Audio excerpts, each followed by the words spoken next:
के प्यारे हबीब सल्लल्लाहु अलैहि वसल्लम के गुलाम हैं। प्यारे इस्लामी, हमारी जो ज़िंदगी है वो मुख्तसर है और हम हर वक्त मौत के करीब होते जा रहे हैं। एक वक्त ऐसा आएगा कि हमें भी अंधेरी कब्र में उतार दिया जाएगा।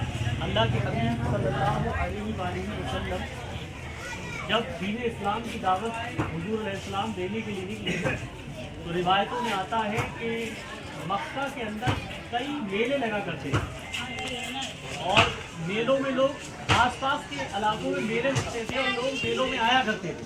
भीड़ थी मैं मेलों में, तो मेरे आका सल्लल्लाहु अलैहि वसल्लम उन मेलों में जाकर अल्लाह वाहदहू ला शरीक की इबादत करने की तरफ लोगों को लाया करते थे।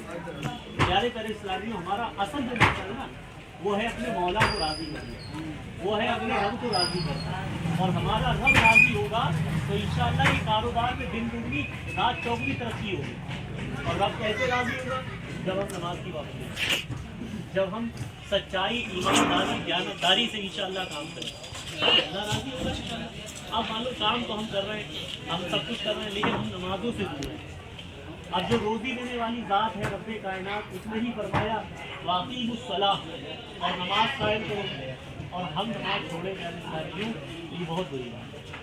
तो आप लोगों से अर्ज़ है, हम कहीं पर भी बेला क्यों दुनिया के किसी और बड़ी मकाम पर हो, बहुत पैसे वाले अमीर खरबपति कुछ भी होना है, लेकिन हमारे ऊपर नमाज पढ़ना है, हमें नमाज पहले सारे काम छोड़ दिए जाएँ, नमाज का वक्त हो जाए पहले नमाज पढ़ें। अगर मान लो मिसाल के तौर पर बहुत भीड़ लगी हुई, कोई नहीं है ऐसा, तो आप थोड़ा सा टाइम लेके यहीं मुसल्ला बिछा के नमाज पढ़ें, लेकिन नमाज हमारे ऊपर पढ़े वो माफ़ नहीं है। तो आप लोगों से हमने दावत इस्लामी का अल्हम्दुलिल्लाह मतनी काफ़िला आपके इलाके में आया हुआ है, और आप लोग भी बाहर से आए हो, हम लोग भी फरखाबाद शहर से आए हुए हैं। तो आप सबसे अर्ज़ है कि मगरिब की नमाज के बाद इंशाअल्लाह सुन्नतों भरा बयान है 10-12 मिनट के लिए, एक कोई ना कोई इस्लाम में यहाँ रुक जाए और बाकी लोग वहाँ पर तशरीफ़ ले आए, इंशाअल्लाह बयान भी सुनने का मौका मिलेगा। ठीक है, तशरीफ़ लेकर आइएगा आप।